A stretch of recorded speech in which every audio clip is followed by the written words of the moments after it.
if you need to rewatch or share. The East End Food Co-op, Pittsburgh Food Policy Council, PASA Sustainable Agriculture, and Grow Pittsburgh collaborated to bring together this series of virtual urban farm tours to commemorate Pennsylvania Urban Ag Week. Each webinar will highlight a partner organization or two, an urban farming resource, take us on an about 20-minute pre-recorded urban farm tour, and conclude with an interactive Q&A. We are using the chat box feature to accept questions tonight. So if you have a question, you can type it at any time into that chat box. Please make sure you're sending it to all panelists, and our moderator will get to those questions during the Q&A session later. So if you've been on our tour before, you know that under normal circumstances, we'd be organizing a day of self-guided tours on farms.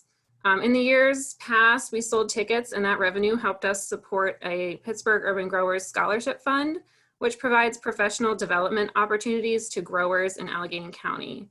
Because our format this year is virtual and free of charge, it required significantly less money to organize and promote. So $1,200 from our event and promotions budget is being donated to that scholarship fund.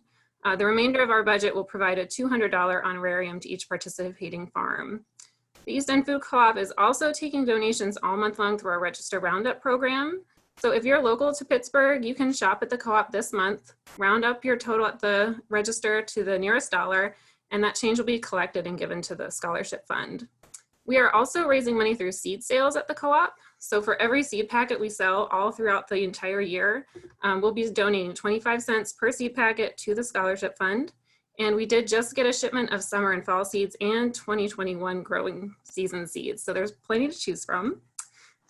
And whatever reason you're joining us tonight, whether you just want to see urban farms from home, or if you're a grower looking to learn from fellow urban farmers, or if you're interested in learning about resources available to you to help with a site of your own, we do believe these webinars will provide great value for you. The work in urban farms is really critical in revitalizing communities, providing fresh food access, improving the environment, and as an outlet for youth training and development. We are really, really grateful to all the urban farms in our region. Happy Urban Ag Week, everybody. This evening, we have the chance to learn about the Farmer Incubation Program at Hilltop Urban Farm, and we'll take a virtual tour of Soul Patch Garden, a quarter-acre urban flower garden managed by Collette Walsh on the Hilltop Urban Farm. That's part of the Farmer Incubation Program, which is a 3-year workforce development program for small-scale organic urban farm enterprises. Our Q&A moderator tonight is Karen Gardner from National Young Farmers Coalition. And again, you can answer or enter your questions to all panelists in the chat box anytime for the Q&A session later on. We are extremely honored tonight to have Pennsylvania Department of Agriculture Secretary Russell Redding here. He's here to kick off the virtual urban farm tour. For the last few years, the Secretary commemorated Urban Ag Week here in Pittsburgh by touring a variety of urban ag sites. Given that in-person tours weren't possible this year, we invited him to join us here tonight. The Secretary has been a very strong partner by bringing urban ag to state policy discussions and increasing awareness across the Commonwealth. Secretary Redding, thank you so much for joining us tonight. I'm going to pass it on off to you. Okay, thank you, and thanks for the kind introduction. Very, very honored to join you on behalf of Governor Tom Wolf. Happy Urban Ag Week to you, and congratulations on the 4th annual Pittsburgh Ag Tour, Urban Ag Tour. I want to commend, first of all, East End Food Co-op and Pittsburgh Food Policy Council and Grow Pittsburgh and PASA Sustainable Agriculture for adapting to the COVID-19 mitigation efforts and keeping this event going. It's both important to highlight our urban agriculture work, but it's also inspiring. And we can use some inspiration in these days of mitigation. So thank you for doing that. Like everyone else who's going to join, I would much prefer to be on the ground using all 5 senses to really get the full effect of the gardens and the community and to be with everybody. But this is at least an opportunity for us to connect and to hear and to educate and do all those things that we would do in a normal week of celebrating Urban Agriculture Week. So thanks for keeping it going. Just know that having been with you in previous years, I appreciate what you're doing. The Braddock Farms, the Ballfield Farm, Duquesne Community Victory Garden that we went to last year and had a great time. But one that I will always point back to is the power of change in a community and urban agriculture is the Mount Oliver Community Garden. Having watched the Bhutanese community come together and have this sense of connection to the community, but also this transition to life in the United States stood out to me as a reminder of the power of food to change lives. And that is in part what we are talking about here in the work of our community. This year, the tour takes on new meaning as we navigate the COVID-19 crisis, understanding we have all seen dimensions of our community and marvel at how they have responded to neighbors' needs. Our food system is just one of many examples that we can point to that under extraordinary demand, they delivered. We knew local foods were important for a long time, but certainly COVID revealed how critical and life-sustaining they are. The work you're doing in Pittsburgh made a difference, continues to make a difference, both to the local community, but also I think the most basic of rights, and that's access to food and food security. So thank you very much for doing that. I credit the early tours that I did of Pittsburgh in the urban agriculture with helping to find the state urban ag efforts that you referenced at the outset of tonight's program. Prominent in the Pennsylvania Farm Bill, and I want to say thank you to all of you who weighed in last year during the budget process to make the case that the Farm Bill was important, not just for urban agriculture, but certainly in food security and conservation, economic development, all of that. And your voice made a big difference, so thank you for that. But what we did in the urban agriculture title was informed to a large degree by what I saw, what I witnessed, what I heard from each of you as we toured the urban ag and community gardens in Pittsburgh over the last couple of years. We understand that agriculture is zip code neutral, as it should be. It is available to everybody, and I love the idea that you can go in the deepest parts of our inner cities and find these wonderful gardens and people who share this belief in both the vocation and the avocation of agriculture and food. And you've got some on your tour this week, so thank you for that. But the vast majority of the Farm Bill, I'm proud to say, went directly to people who need it most, the innovators who are advancing agriculture in all forms. We created the Urban Agriculture Infrastructure Grant Program, funded with $500,000. The grant funded 28 different projects that help build urban ag infrastructure while also providing opportunities for entrepreneurship, workforce development, community building throughout Pennsylvania. Of the 28, 10 of those projects are in Allegheny County. And that is not to be missed. I think the influence that you had both from the policy formation to the legislative work that you did made a huge difference. Grow Pittsburgh is one of the recipients for a new greenhouse that provides organic seedlings for neighbors and schools in the greater Pittsburgh community. New Sun Rising and Tri-Borough Eco District Partnership for refrigerator, seedlings, lumber for 3 different community gardens, and Operation Better Block for materials to support the Junior Green Corps for food preservation and storage to deliver produce to the neighbors. And there are others. Obviously, there are 10 in total, but impressive. What is also impressive, many of these projects include youth. They also, and I love to see the projects that serve the Black and African American communities, Indigenous, and people of color, who have not historically benefited equitably from the larger systems in our society, including agriculture. We see that clearly with the health outcomes of COVID-19, as well as the food security and food access. It's a good reminder of the work that is yet to be done in the communities to come together to protect our neighbors and our country from the spread of COVID-19, while also addressing the issue of racism. I wrote about the need to feed equality, to feed the future several weeks ago in response to the Black Lives Matter movement that is sweeping the country and in response to the murder of George Floyd, believing we must discuss, include, embed racial equity in all of our work, from the gardens all the way through to our Department of Agriculture. We know the benefits of urban ag go far beyond food access. It empowers and builds communities. Community garden adds pride to the neighborhood. Urban gardens spawn community innovation and broaden the reach of food access and involve more people in the natural joy and business of agriculture. There's value in the aesthetic. Who wouldn't want to live near a community garden? Perhaps one of the most meaningful benefits is the social and emotional connection that comes from working the land with your neighbors. It's hard work, but it's peaceful and leads some, we hope, to look at this career path of agriculture. And for others, it'll be a hobby of gardening. But either way, it's life changing. So congratulations to our friends in Pittsburgh for the 4th annual Urban Agriculture Tour. We join you in celebrating the tour by showing more people that life is better.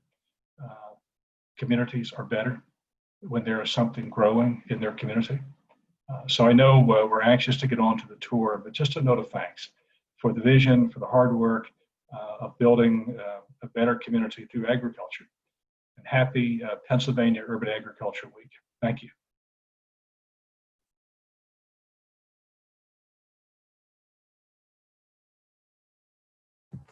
Thanks so much. Those are great, inspiring words to help us kick everything off tonight. So we appreciate you taking the time. Yeah. And for all the work that you've done to help keep this going too. So thank you so much. You're welcome. It's a full partnership. Thank you. Yeah. Next, we're going to go over to Ned, who's going to talk to us about the program at the Hilltop site. Thank you, Kate, so much. And thank you to all the organizers for including Hilltop Urban Farm on this evening's programming and with the tour. We wish you could be out on the farm to see Colette's awesome farm, and I'm excited that you'll see some video of it here shortly. But thank you to Secretary Redding as well. Very inspiring words, and as well would like to thank you for the 17 tables we have in our hoop house now, thanks to the grant as well. So, and some fans coming soon once we get our solar installed. But I'm here to talk about our Farmer Incubator Program, of which Collette is a part, and we are a 23-acre urban farm in the St. Clair, Mount Oliver neighborhood area of Pittsburgh. It's in the old St. Clair neighborhood, which was a federal housing project. So as you could imagine, the fields are pretty tough to work in because there's a lot of leftover housing, and we're pulling out bricks and pipes and wires and all sorts of stuff. We started off with 3 participants last year. Collette was the only grower on site, and she really put in the very, very hard work before we had a lot of the infrastructure and a lot of the equipment necessary to make sure we could remediate the soils properly. And so she and a compost business and a bee farmer made it through that first year successfully. And we're back now with 3 more incubators. We have a hops farmer who joined us this year, and they just planted their hops this spring. We have 2 vegetable growers now. John Boutjokos owns Hazel and Olive Farm, and Joyce Danilka has yet to name her farm, but they finally got some plants in the ground. They had some COVID issues with their work, and so things were a bit delayed for their start. But we also, in addition to our incubator, we have a 1-acre orchard filled with about 150 trees, or acre and a half, sorry, and then a youth farm with another 125 trees, so about 275 fruit trees that'll be really producing in about 3 more years. So we also had to pivot this year because we ran youth programming. We ran summer camps after school. We've added a community farm to our programming this year, and we're actually using the community farm to help remediate the soil so that one of our new incubators next year will actually take over the spot where we're working this year. So it's a little bit easier to get going, because what we're finding with the incubator program is, you know, with the difficult soil conditions that we have and the lack of, honestly, capacity on the behalf of our staff, because there's only 2 of us out there, we needed folks like Collette who really knew what they're doing to start this off. And so we're getting to the point where we have now 3 new tillers and a big tractor that allow us to do the work to get the fields to a point where we can add more farmers. And again, we've added 3 this year. We're hoping to add at least another 3 going into next year. It's $600 for a quarter acre for the year. We ask that you pay the water bill as well. But other than that, you know, the use of our tools is free of charge. We maintain them, we replace them. We just ask that the farmers track their usage and things like that. But really, we're just super thankful for all the participants. We're always looking for new volunteers. So if anybody's interested in coming up to the farm, we do have volunteer events again. You do have to wear a mask. So when it's these hot days, we actually had to cancel last Saturday because of the heat. We were concerned about folks wearing masks, as I've been out there on hot days when we had our student crew, and it was rough. So we're paying attention to the heat, but definitely if you're interested, you can reach me at ned@hilltopurbanfarm.org. And I'm really excited to hear more about what Collette has to say, because she's the one really been doing the work out on the farm for the past 2 years, and it shows. You'll see it in the video. It's really impressive, and her work really speaks for itself, but you get to hear from her as well, which is exciting because she's awesome. So thanks again, Kate, and thanks Dan and Carlin and Karen and everyone, and Grow Pittsburgh, everybody. Love you guys. Thank you for the opportunity. Thanks, Ned. All right, Dan, I'm gonna pass it over to you to get rolling here. We're gonna take about 27 minutes of video with Collette out on the site. So enjoy your virtual farm tour.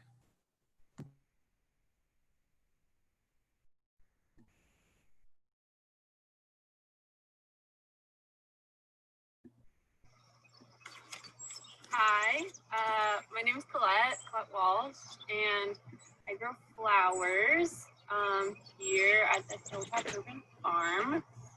I have, I don't know, probably like 8 or so years of farming background. I first started doing farming stuff when I was in high school at an urban farm in my neighborhood in Brooklyn for a couple of years. And then I did some farm stuff in college, and always tried to direct my classes as much as I could to be farm ag related or education related. And then after graduating, I moved to Alabama, where I farmed for about a year on an urban farm there. It was about 2-3 acres in veg production, and some fruit and chickens. And then I farmed in upstate New York in the Hudson Valley. And then I moved to Santa Cruz, California, where I farmed the Cassis farming program for a season. And then I came here to Pittsburgh, where I kind of just took a break for a little bit of like intense farming life, and just did smaller garden stuff. Just to figure out what I could do on my own by myself, learning and just like putting into action things I had learned from other places. And over time and being in Pittsburgh, things have just evolved the way that they have. But now I have about a 1/4 to 1/2-ish acre in flower production here. And it's flowers, and then I also grow culinary herbs, a couple of them, just things that I like and am interested in. And I also grow some field snacks and things for just like the crew and for myself. So we have a lot of tomatoes this year, and okra, because I love okra, and some other herb things. But yeah, my background. So this is, I think, our second to last session of amaranth. This is one of my favorite flowers. I mean, it's really hard to choose favorites, and I get asked that a lot, and I don't ever really answer it. But this is like a flower that I just adore. I don't see it a ton around, but this particular variety is Hopi Red. I've had a lot of people buy it from me because they'll use it for dyeing, doing a lot of natural dyeing with it. A lot of these amaranth varieties, I think all of them, actually they dry really well, so they're really cool for dried flower arrangements. They have a lot of versatility to them. Also, are like the amaranth green that people eat. It's edible. I don't use it for that. I just don't have the capacity to carry out that process. I would need a couple more things in place to work for that. But yeah, I'm just really in love with it. It's kind of turned into a bit of an amaranth farm this year, unintentionally. But yeah, it's like as tall as us in the field. It's pretty cool. Yeah. So I've been on this site. This is my second season on this site.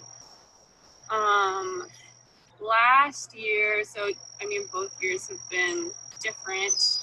The first year, there was like nobody up here. I was the only person. And there really wasn't anything by way of like support as like a farmer or grower here. So it was me and some friends and some spades, and I had this small little walk behind tiller, and a lot of sweat and a lot of crying, and you know, some panic attacks, just a lot of everything. Whenever it came to bed prep here, it was really, really hard. Like we were digging, so all the beds, like I would do last year, I would do like a pass with the tiller, like 1 or 2 passes, like then we would dig the beds, lay compost on the beds, spread it. We did it kind of in 3 sections depending on the silage tarp. So I have 3 silage tarps, so we would do like a third at a time. By the time we got to our last section that we were digging and prepping, we just like laid the entire thing with compost, and then I tilled it and amended it, and then we dug the beds, which was so much faster and not as backbreaking. But yeah, I mean, we weren't using and I just didn't like have access to like proper equipment for digging these beds or prepping the beds. So yeah, it was a lot of spades, pulling up rocks, pulling up debris, pulling up piping, pulling up like anything you could think of that would be in a house. Because that is kind of what this was. I mean, this was a housing development that was torn down about 15 years ago. In classic Pittsburgh fashion, wasn't properly dealt with within the demoing process. So like what you see a lot that happens is they tear down these houses, open up the basement, just throw everything in, and then put some grass seed over top.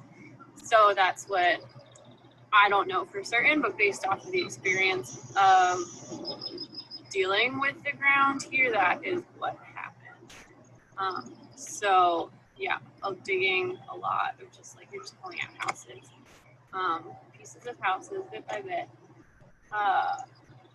So yeah, that was the first year, which was really exhausting. And then this year they got a BCS tractor, so I've been using that. So BCS walks behind. There's a bunch of different implements for it. I primarily have just been using the tiller implement, and then we've just been going with like a shovel or a rake just to like break up the sides. Haven't really been using the, I forget what it's called, but that just like shapes the bed.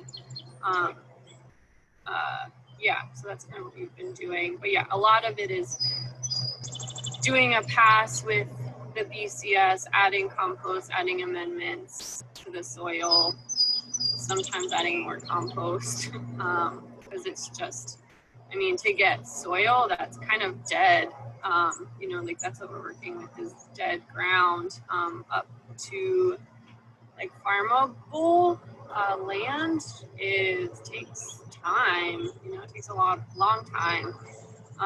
So yeah, I'm just like adding tons of stuff to the ground, the best that I can, within the budget I can, and the time, capacity, and labor that I have. but that's also like a part of, because I grew vegetables for a long time for other people with other people. So that is part of my interest in growing flowers as well.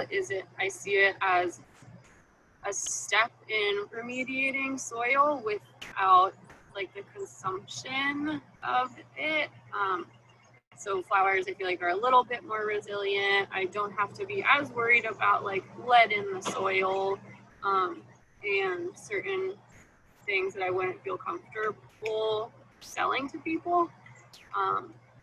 So yeah, I feel like flowers for me in an urban setting, like here or when I was on other properties, was a way of like still continuing to be involved in agriculture, because it's like my life's passion, but feeling like I can do it responsibly. Yeah, and they're beautiful and they're green.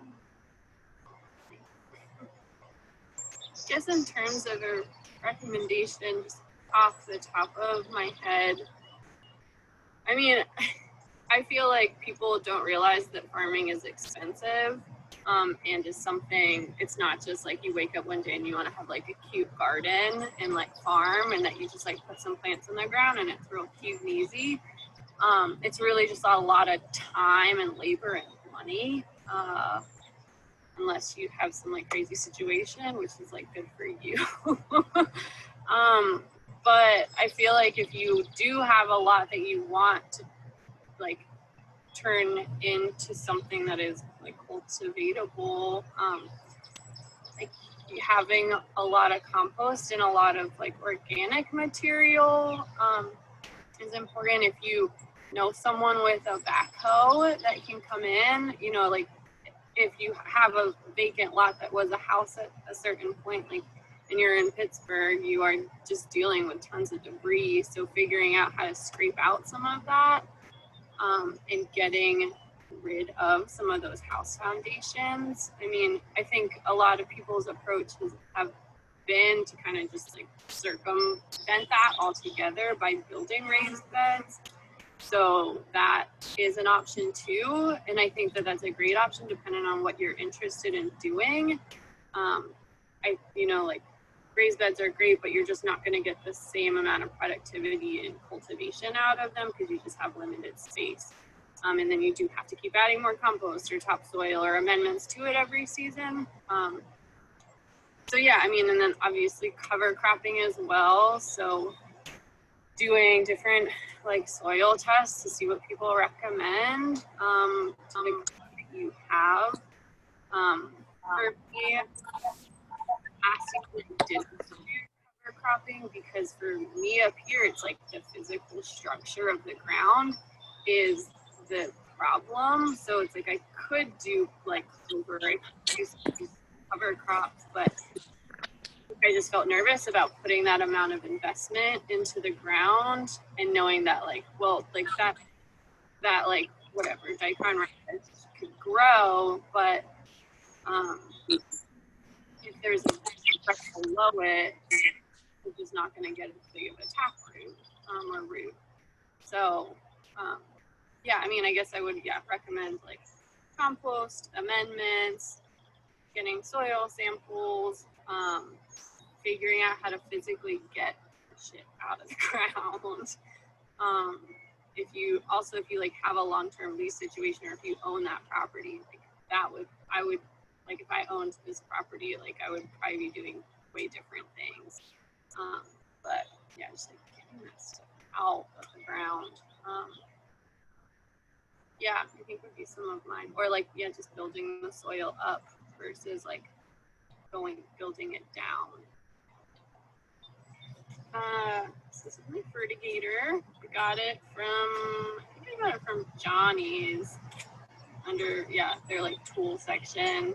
And yeah, I got it for Dan Dalton's recommendation when I was having my panic attacks last season about the soil here. But yeah, I mean, basically what it is like so I set up like a drip irrigation system for the whole field. some from a kit, some from scratch. It's kind of a mix of things that we built. But then this basically is, I like can add different amendments to it. So it goes then into the irrigation. So then the amendments just get injected right at the root zone of the plants, versus having like a sprayer, backpack sprayer, in which like I do both of, especially when the plants are young. I'm out here like every couple of days spraying like a fish emulsion or seaweed or kelp, some kind of like mixture of that or individual things. But yeah, this, I just am not very technical about it. I should probably be measuring more, but I don't. But I just put like a splash or so of fish emulsion and seaweed at this point in the season into here, and then it just is connected to the irrigation and it goes throughout the field. And yeah, I mean, last season I didn't use it a whole ton because it rained like every Thursday last year. It was kind of crazy how routine it was. But this year I've been using the irrigation a lot more. So I've been using this a lot more for that. But yeah, you can put all different kinds of amendments as long as they're like liquid or some kind of liquid solution. So my markets are, this year we changed it up a bit because we're in a pandemic. So we have to be really creative, but farmers are creative. So mainly our biggest outlet is we do the Bloomfield Farmers Market every Saturday. And there we do a mix of different like flower arrangements. So we do large arrangements, we do small arrangements, we do single stem varieties of things, of different flowers. We do some dried flower stuff. In the beginning of the season, we'll do seedlings. And then like on the either end, beginning or later in the season, we do our like dried flower wreaths or dried flower bouquets, things like that. We make money potpourri, just like creative ways. And then also we have like our herbs, so lots of tulsi and mint and oregano and thyme and things like that. Yeah, so Bloomfield is our big Saturday day. We also do the Squirrel Hill Farmers Market occasionally. Mainly we do it when we like have peak flowers, so we just like have an overabundance and need to move them in some direction. So we'll do the Squirrel Hill Market like once or twice a month, like July, August, September. And then we're still figuring out like how much we are gonna do in October, November, because the city markets go a little longer than Bloomfield Market, even though Bloomfield is gonna be a little bit longer than last year. So we're just still figuring that out. But then we also do, this year we did a CSA. So tomorrow is like our second or third CSA day of the season, which I had no idea how that was gonna go for people or like interest level or anything like that. But it was really great. And we have like more people that keep wanting to sign up, but I just I don't wanna like overpromise and then feel like overwhelmed by not, being able to follow through. So we kept it at, it's about like a little over 30, like 35-ish people in it. So we did it, you could either sign up for a weekly subscription or a bi-weekly subscription. Then we have 3 pickup locations, either at the Bloomfield Market, a friend's porch in East Liberty, and where's the other place? Black Forge in Allentown, because we wanted to have, we're growing in this general area, so we wanted to have a CSA spot in the community. So yeah, there are those options, which is really exciting, and people are loving it, and that makes me really happy. I also think the CSA model, I don't know, it's kind of been funny to see. I feel like the CSA model has kind of been getting re-altered and re-changed as of recent, like pre-pandemic. I feel like it's kind of gotten like jaded or old, that model, but now then like the pandemic happened and it was like, oh wait, but this is a great model that works. So it's kind of been funny to see that circle come around. So we like don't have much contact. People can still have our products.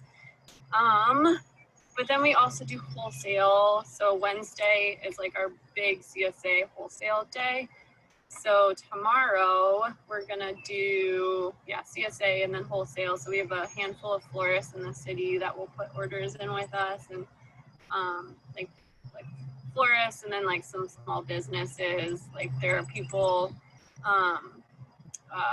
like folks who, we have like teachers who've been reaching out to us who want to use flowers for dyeing, and like workshops that they're doing with their students.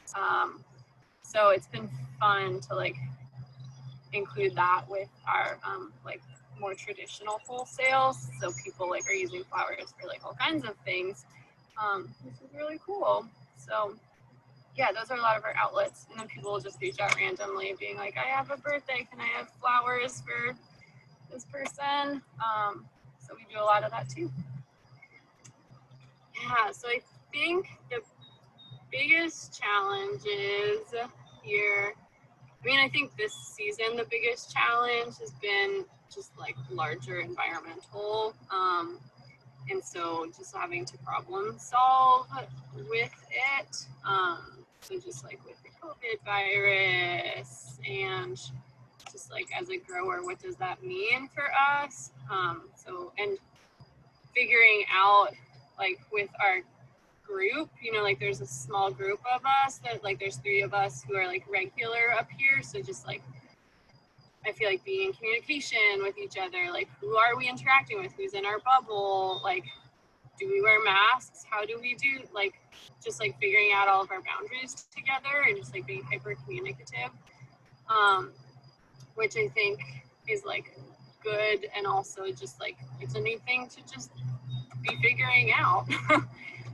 And like in between touching certain things like hand sanitizing, and just like I have tons of rubbing alcohol everywhere, which I tend to have anyways because I use it for cleaning tools, but I think like having communication, and just like problem solving as we're going.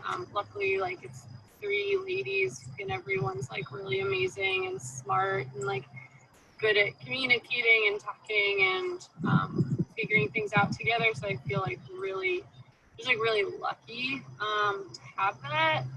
So that's really cool. But yeah, and then just I feel like with the CSA, that was kind of like, okay, all of a sudden we have this worldwide pandemic, so now we have to figure out other ways and avenues. We didn't even know at that point, like, where are we going to be able to be in the farmers market? Because they were talking about like only essential, and it's like, do people see flowers as essential? I do, because it's an agricultural product that like you go to Trader Joe's, everyone's walking out with flowers from there. It's like, why is that allowed to exist? And then like maybe flowers aren't allowed to exist in a farmer's market. Like that seems like nonsense to me, when it's a like whole agricultural industry. But yeah, so it ended up being that we could be in the farmer's market, but we just had to do a lot of figuring out. So yeah, I feel like that was just a lot this season, but now we're kind of in a groove, and things are always changing, but yeah, I feel really lucky in that department. And then just generally, the difficulty is just, urban farming sites, like the reality of them. For us, it's been the soil, like that's no joke. I think people, like I said, people can think it's just easy and you can just like put some things in the ground, but it's a job, it's just labor. It's just, you're just working really hard, and you're hurting your back and you're really tired at night and you're figuring out how to deal with your circumstances. So that's just been the hardest thing for us, is dealing with soil. So in terms of success, I feel like for us, a success, like especially this season, I feel like it's what we're doing has been really well received by the community. And I think last season I felt like there was a lot of explaining and talking about what we're doing, why like growing flowers are important, and just like, I don't know, that whole script. But I feel like that work that happened last season, people are starting this season to like understand it more, where I don't have to be like as annoying or just like talking about it as much, that people are kind of getting it. And I think like people are spending more time at home, so they're like, yeah, I should have beauty in my space, and are like kind of understanding the value of it, that it's not, I guess it's cute, or I don't know, like whatever people think. But yeah, that there is like a real value attached to it. The same way that like artwork is valuable, the artists are valuable. Yeah. So that I feel like has been a success, and we just have at market like a lot of regular customers that come back to us every like week after week, and start excited about seeing the season change with us, and the colors and the flowers. And yeah, just feeling like this thing that has been like an idea for a while is kind of, people are starting to get it or like receive it. So I don't feel as like goofy, like having this thought of like why I think this thing is important, but it's also being received too. So that, yeah, that feels like a success for sure. In terms of things that like I'm excited to try, so this year we did snapdragons this year, which was a new crop for me, and that I ordered from Plugs, which I have not done before for flowers. Everything I start from seed in a greenhouse and I grow out. But that, we did that this year, so that was really cool and exciting. And yeah, feeling like comfortable in the stuff that we have been growing, to then feel like I have brain space to try new things. So experimenting more with like bumper crops on either end, and like, because mainly what we've been growing have been summer annuals, so stuff that's just like peak season, grows in the summer. But figuring out some more flowers that are more cold resistant, so we can have some flowers that are ready earlier in the season, and ones that can go later into the season as well. So snapdragons were great for us for that. I mean, we don't have a hoop house or greenhouse that we're growing inside of, so that is a limitation that we have. But there are ways that we can be creative doing that. So yeah, I'm excited. I ordered 4 snapdragons for the fall because I was just really excited about it. And yeah, I'm excited to sit down and just like crop plan for next year and figure out some more things that we can have. Yeah, because I just wanted to feel like with the flowers that we were growing, ones that I felt confident in, that I knew I could grow in like the first couple seasons. But now I'm like, okay, I feel like there are things that I know and I feel confident in. So now time to feel not confident again and like push myself and challenge myself in that way. Yeah, so you can find us on social media. We have an Instagram. It's just our name, Soul Patch Garden, but it's SOL like the sun. Yeah, so on Instagram, we have a website, like a square website that my sister so kindly navigates for me. So there's that, and she also did a Facebook page, so that's also an option. But yeah, and then I always tell people to come to market and say hey. That's a good place to say hi to and find our stuff. But yeah, thanks for visiting my little flower patch.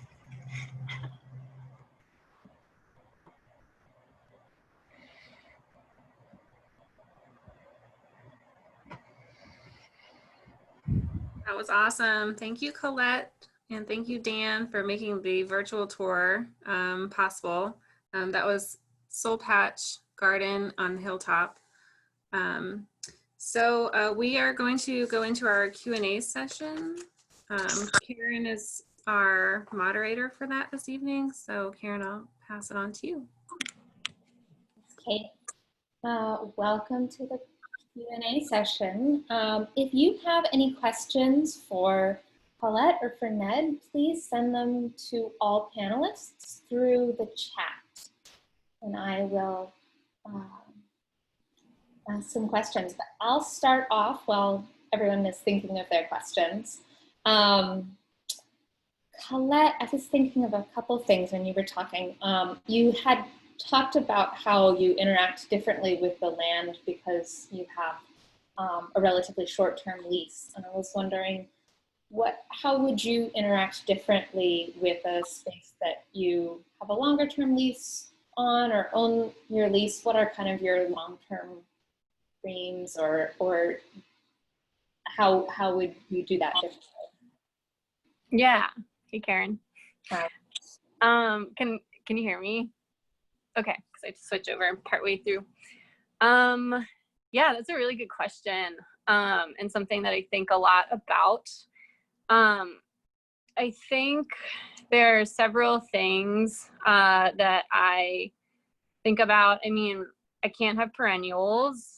I mean, that's in the agreement, but also something that in terms of cost and what I'm able to do, seeing as I have like a shorter term lease, I don't feel comfortable investing a lot up front in certain perennial crops that I would be more interested in growing. Yeah, because there's just like a lot of upfront costs that come with that. And then having to dig things up and move them and change that whenever things end with my lease. But yeah, I think there's that. It's something I think about a lot. Also because there's limited infrastructure that we're able to have on the property. Like I could build like a semi-mobile hoop house up there.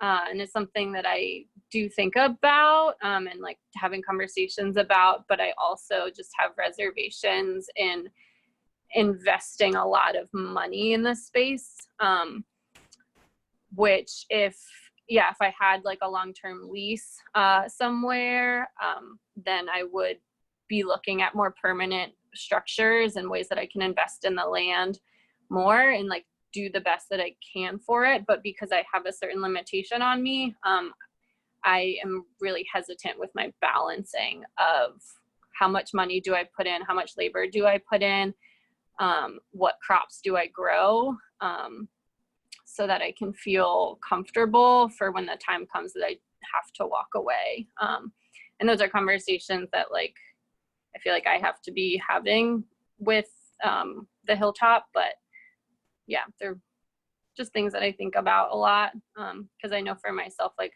I see myself as an urban grower, and that's like where I first started farming, and I like being in a city. That's the context that I grow within for a lot of reasons. And I want to continue to do that, and that's like really important work for me.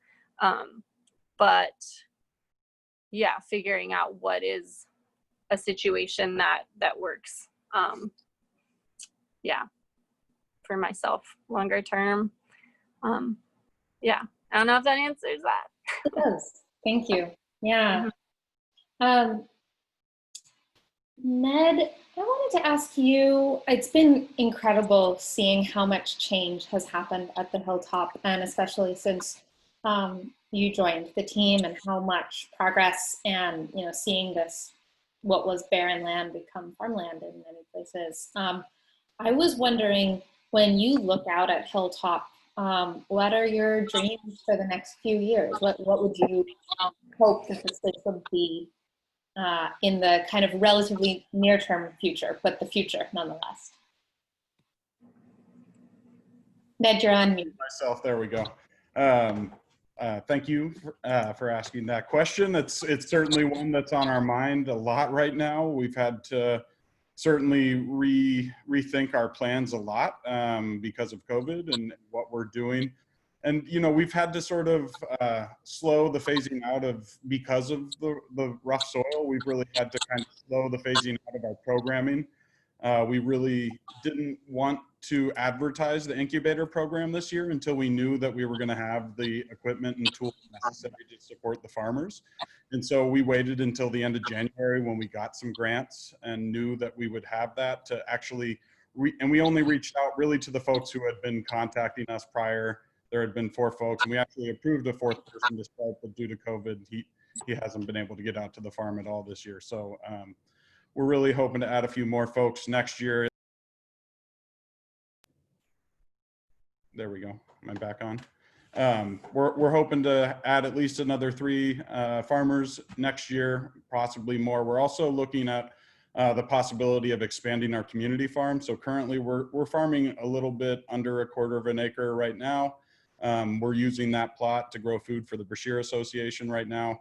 We're donating all of it. We can't actually sell any of the crops that we grow on our land right now because of our lease agreement. We just can't even build a market on site to do so. And you know, right now it's better for us to just get food to the community who's really needing it right now more than ever, at least in my lifetime. So Dreams is really trying to build upon what Collette has, you know, she really was groundbreaking in her work on the farm, and literally and figuratively.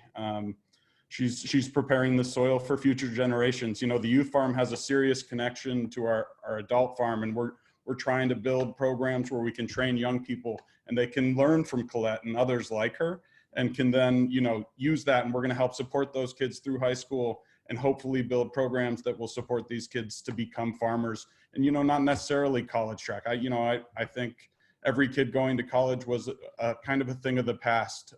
Honestly, you know, technical schools are becoming bigger, and I think we can focus more on these sort of apprenticeship programs, a more old school style of teaching.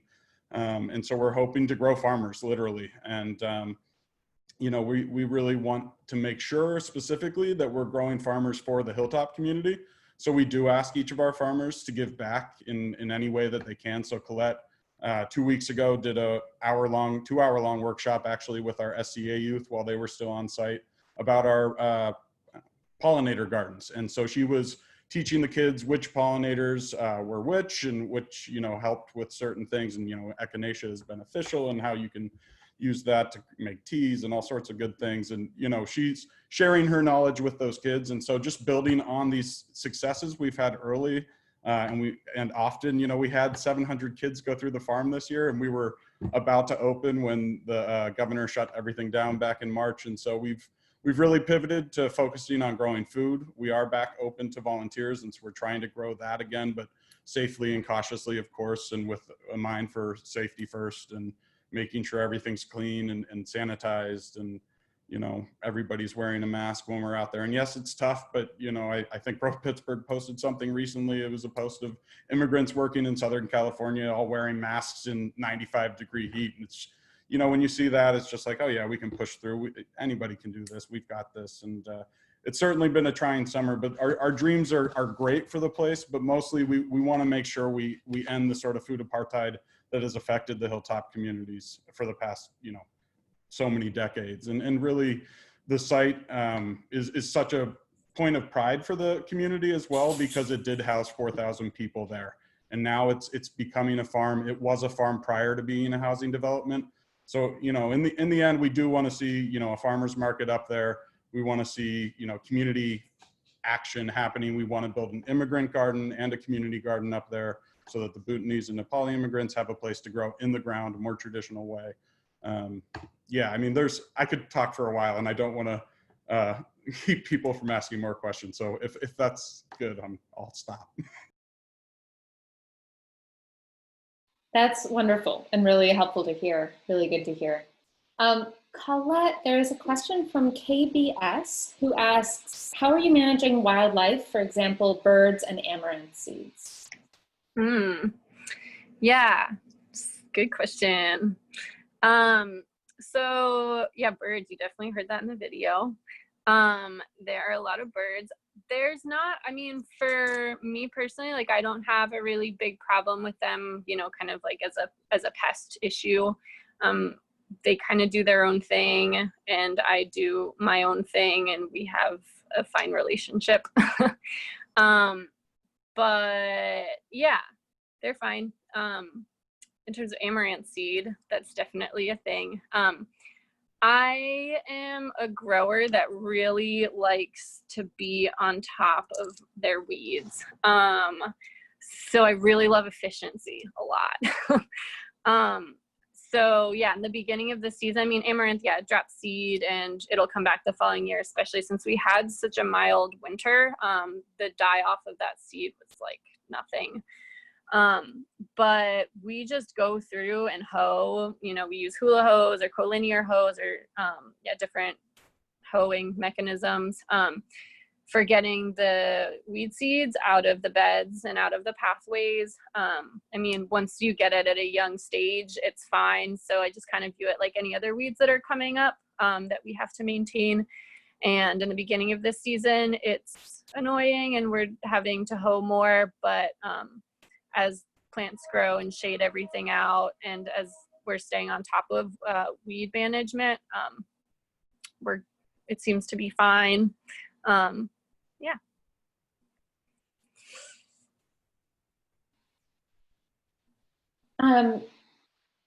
Ned, we have a question from Brian who asks, what is or can Hilltop do to enhance the soil?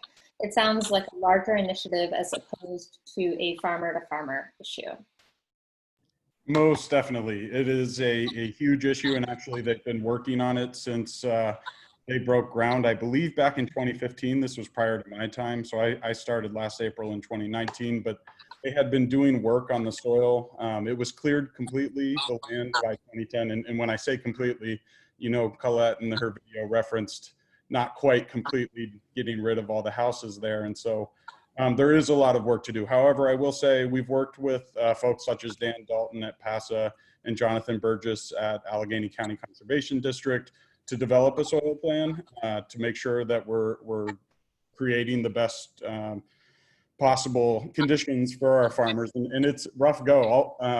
It's mostly to do with, I think, the soil structure though, because we actually have had it tested for, 8 years running now. I believe 2012 was the first year they had it tested, and they work with some scientists at Penn State to do that every year. And by they, I mean it's just, it's a two-man group, and that's somebody else's job. So we have had it tested, and shockingly, I know it's high in like calcium and things, and there's no discernible or trace amounts of any of the heavy metals or anything. So it's some of the best urban soil in Pittsburgh, which I know isn't saying much, but it's really surprisingly good. I know the high calcium content has to do with the bricks though being left in the ground, so that they leach a whole bunch, and they're adding quite a bit extra to the ground. And we are adding more compost each year to the plots. This year we did offer each of the farmers 45 yards of compost for each of their quarter-acre plots. How long we can sustain that on our own,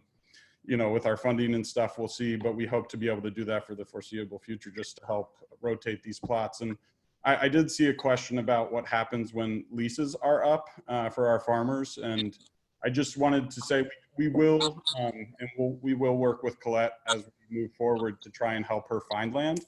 We have great partnerships with Allegheny Land Trust and Western Pennsylvania Conservancy. We have an advisory council that advises everything that the Farmer Incubator does, so that John and I are being held accountable for everything that, all the decisions that we make and who we allow up there to farm. And so, yeah, we're going to hopefully work with Allegheny Land Trust and Western PA Conservancy to locate some urban land, because we know it is part of her mission, and we want to make sure that folks who come up here don't have to then drive an hour afterwards to Butler County or Washington County to make sure they can get their plants in the ground and grow food and bring it to market. One of our farmers, the hops company, just moved from Washington County for that very reason. They're based in Mount Washington, but they've been driving out south for 5 years, and it's exhausting. I know every farmer would say it's worth it, but we really want to make sure we're supporting our farmers, not just when they're on the site, but also once they kind of graduate off the land. And right now it's a 3-year workforce program, but until we are at capacity, you know, there's no reason to ask anybody to leave yet. But, you know, it all depends on demand, and we're hoping that there's an increase this year. We do have some more space. And again, we are trying to build out our own community farm, but yeah, we manage it, by the way. That's the other part of that question. So with the help of our farmers, I've learned so much from each of them. Collette especially, just because she's been around the longest, and John Bujokos from Hazel and Olive this year has taught me a ton. And it's really exciting this year because there are more people up there. It's a bit more of a laboratory. It definitely feels like we're all a bit of mad scientists trying to figure out what's going to work on this land and how to get it to produce the best that it can. And so I'm fortunate to be surrounded by such great people. Sorry, personal plug for Collette again. No, thank you for that. Collette, John Kiefer asks, so he says, you mentioned starting to grow bumper crops. Can you explain what those are and what purpose they serve? Yeah. For me, I see that as I have like my main heavy summer annuals that I'm growing, but having things on either end of the growing season. So in the spring, late winter, into the fall, having stuff that is sellable and is ready. That way I'm not waiting for flowers. I mean, flowers, unlike vegetables, like there's not a lot of flower varieties that you're gonna get to produce a like sellable product for like 2.5 months. You know, like on average, you have about 2.5 to 3 months before you are having a sellable product. And that's just the reality of a lot of flowers. There are some, like there's stock, which is in the brassica family, which is faster. You can get certain plants from plugs, which will give you a faster turnaround time.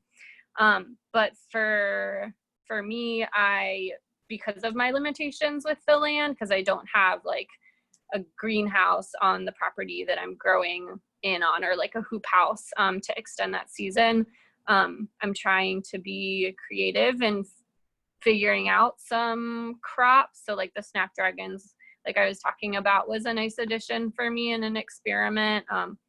And that allowed for me to have something earlier on because they can handle a bit of frost damage. So when we had that late frost, like we were fine. We had a couple, we had some other frost before that on them, and they were totally fine. Whereas if I had had my summer annuals in at that point, they would have been gone. Like I did put dahlias in, and it was that last late frost. I think it was like May 11th or something. It was like May 10th or 11th. It was something crazy. I have it in my spreadsheet. Hit my dahlias and wiped them out, the ones that I had in the field, which then actually started to grow, which was really cool note to self. But yeah, just knowing that I have something that can extend my season that isn't like just seedlings in the beginning or dried flowers in the beginning and end, having something that is a more live product is important to me, and stuff that I want us to keep being able to do. Yeah, if that answers that. Yeah, absolutely. KBS asks for either of you. Oh, sorry, Collette, did I interrupt you? Oh, no, you're fine. I just saw the question that just came in and I got excited about it. Then let's skip to that question and we'll come back. Collette, do you want to talk about pollinator population? Oh my gosh. Yeah, there are so many. I wish that people could see it. Yeah, we're kind of starting to get to that point in the season where there are insane amount of pollinators. I wish that I knew more about insects. My knowledge is the knowledge that I have, but it is not a ton when it comes to certain insects. But yeah, I have so many monarchs in the field right now. They love like the torch Mexican sunflowers. I have just like so many things. And then also pests too, which are a concern. Like Japanese beetles are a thing that are worse this year than they were last year. But yeah, I mean, I would like love, it would be so cool for me if there are any pollinator people who wanted to like walk through the field with me, because there's just so much action happening there that I just don't know enough about. That would be really cool. And also there are bees up there on the property. So Bee Boy Honey Randall is up there, and I mean I grow some herbs, and some are medicinal that are like for me and just for like around things that I just like in culinary. So I have a lot of Tulsi basil there right now, and it is just like swimming in honeybees. So I'm really excited to see your honey, Randall. I don't know if you're watching. But yeah. There's an audible buzz in Colette's patch right now. When you walk in, it's pretty impressive, especially the Tulsi basil. And pollinator people and non-pollinator people, I really recommend going to Colette's area of Hilltop. It's so incredible and beautiful. It's such a nice escape. John asks, is there a hoop house on the farm for farmer use or plans for one? Maybe Ned, if you want to answer this one.